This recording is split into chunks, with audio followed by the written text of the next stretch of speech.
me, Sarah from FanGirl Review, and today we are going to do our top Christmas movies. And as you guys are well aware that seeing as we're getting closer and closer to Christmas, I thought I might give you a few possible movies that you may like to share with those who are family and friends.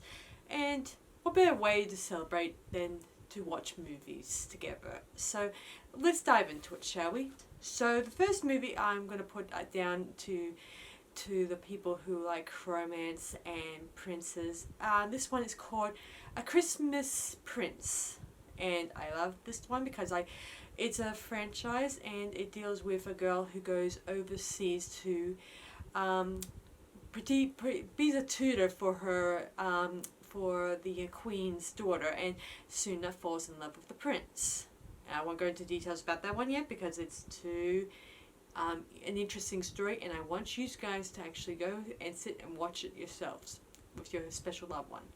The next one is a cult classic to me. It's called The Santa Claus the Movie, which was released in 1986, I think. Something.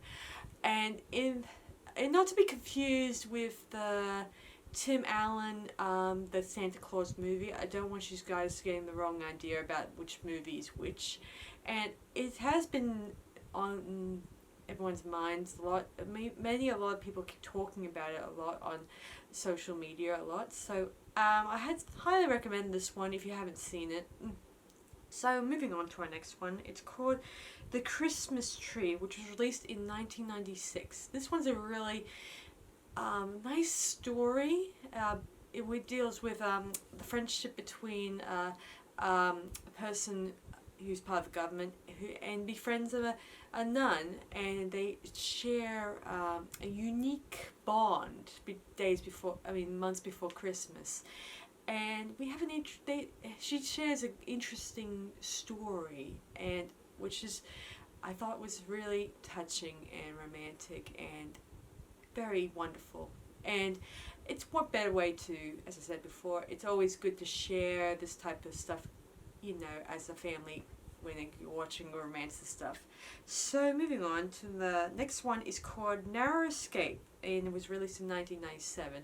So you guys know, even though this movie doesn't sound like a Christmas movie, but it's got a bit of a teeny weeny Christmas theme. This one deals with some soldiers in the Navy who find a baby in one of the local villages in Asia, and they try to hopefully get it back to the America in order to find it a new home. And it takes place at Christmas time, which is even more beautiful and uplifting and stuff. So moving on. The next one on my list is called Black Christmas. For all you horror fans out there, this one's a good one to watch.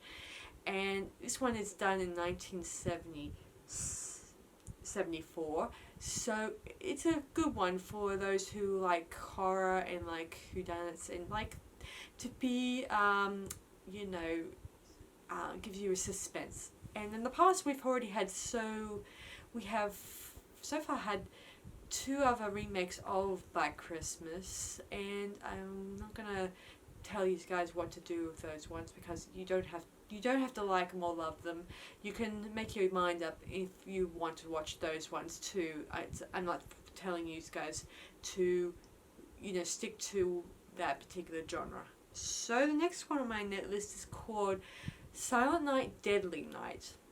Another horror related one, which I think has a good mixture of gore and creepiness, and from what I understand, it was a bomb in the box office because of some people out there thought it was not good because it gave people thinking that there was a bad depiction of Christmas and they didn't like it. So the studios end up pulling their advertisements, the ads, and try to not upset so many people. But in the end, the movie became a cult classic to us many years later, and still is developed a very big fan base.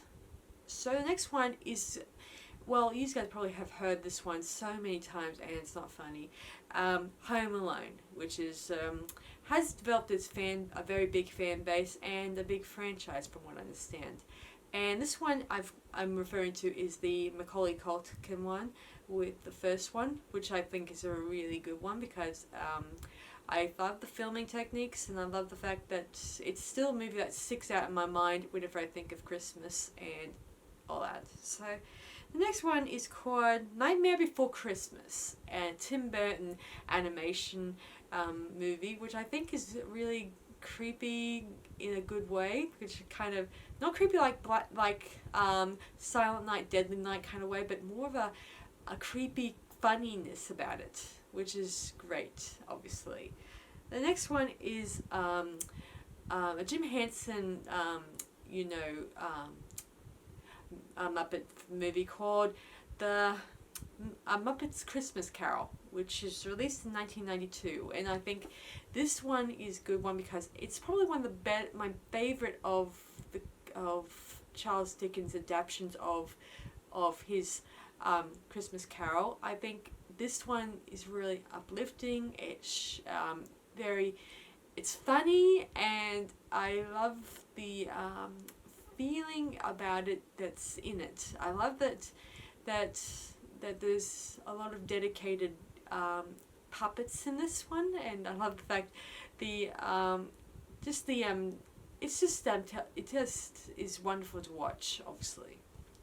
So that's my list of top Christmas movies to watch. So you guys can check them out and let me know in the comments what you guys think of which is your most favorite of Christmas movies you wish to watch. So that's it from me, guys. So I hope you guys enjoyed this video, and I'll see you guys for my next one. Bye for now.